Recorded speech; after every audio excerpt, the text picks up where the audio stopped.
Dozens of potential jurors have been ruled out of Donald Trump's unprecedented criminal trial in New York on impartiality grounds.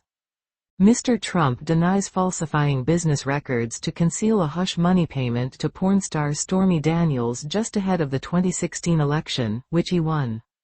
60 of 96 potential jurors were quick to say they could not be impartial after proceedings began on Monday. Jury selection continues on Tuesday, and could take up to 2 weeks. The dismissals on day 1 were an indication of how challenging it could be to find a group of 12 impartial jurors for such a unique case. It concerns a high-profile sex scandal that involves a former president who is running once again for the White House. "I just couldn't do it," one prospective juror was heard saying as she left court. The Manhattan District Attorney's Office alleges that Mr. Trump directed his former attorney, Michael Cohen, to pay Ms. Daniels $130,000, £104,000, in exchange for her silence about an alleged sexual encounter that the former president denies took place. Prosecutors say he did so to unlawfully influence the 2016 election. Mr. Trump has pleaded not guilty. Jury selection began in the afternoon. The judge started by dismissing jurors who raised their hand to say they could not be impartial, leaving about 34 people. Those left were then grilled on 42 questions in the jury questionnaire, including on their news reading habits, whether they had attended any Trump rallies or read any of the former president's books. 18 were placed at random in the jury box, and they answered the questionnaire one by one. One man from Midtown Manhattan said that he read the Wall Street Journal.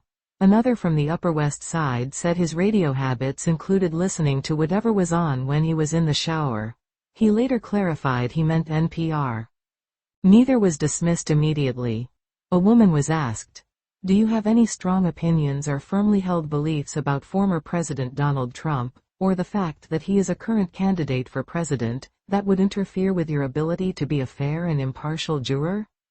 She simply replied, yes, and was dismissed, although Mr. Trump's team initially objected to excusing her for reasons they did not explain.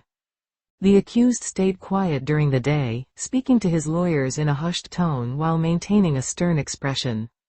His team later denied suggestions the former president had been struggling to keep his eyes open or had even fallen asleep during the proceedings, telling The Independent, "This is 100% fake news coming from journalists who weren't even in the courtroom." Mr. Trump said 3 words in the entirety of Monday morning to the judge, New York Justice Juan Merchan, all yes, when asked about what conduct was required in court. But outside the court, Mr. Trump said the trial was nonsense and an assault on America. Mr. Trump's public remarks about the case were the subject of several minutes of debate during the morning in court. Prosecutors argued some of Mr. Trump's posts on his social media site, Truth Social, violated a gag order Justice Merchan imposed on him. The order bars Mr. Trump from making public comments about people related to the case, including potential witnesses.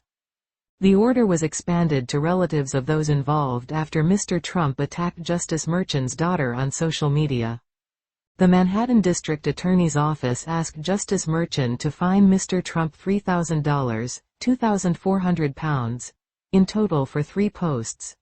That includes a post on Saturday when he called his former attorney, and future trial witness, Michael Cohen a disgraced attorney and felon. The judge set a hearing date of the 24th of April to make a decision. The judge used the morning to resolve what evidence would be permissible in court. The defense and prosecution sparred over leaked audio of Mr. Trump that came out just before the 2016 election. In the clip, taken from a recording of NBC show Access Hollywood, Mr. Trump talks about grabbing women by their genitals. Prosecutors asked to include an email chain between Trump campaign officials and the Washington Post reporter who broke the Access Hollywood story, which included a transcript of the tape. The judge refused to allow the audio to be played for jurors, but said prosecutors could refer to what Mr. Trump said on the tape. Throughout the day, Mr. Trump was cheered on by dozens of people who rallied peacefully but loudly outside court. They included a man playing the Star-Spangled Banner on the flute for hours and a Trump impersonator wearing a blonde wig and red tie. There were others decidedly less enthusiastic about the former president. One held a banner that stated, "Convict Trump already." The hush money trial is just one of 4 criminal cases the former president is facing. But it could be the only one to go to trial before the 2024 presidential election, a rematch between Mr. Trump, a Republican, and the incumbent, Joe Biden, a Democrat. If convicted, Mr. Trump would be the first major party nominee to run for president as a convicted felon. No law prevents him from doing so.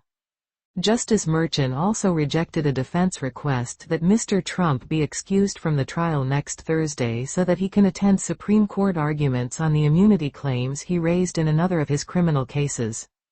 Arguing before the Supreme Court is a big deal, Justice Merchan said, before adding, "A trial in New York Supreme Court is also a big deal. I will see him here next week." With this we come to the end of today's update. Please don't forget to subscribe to this channel, like and share the video. Thank you.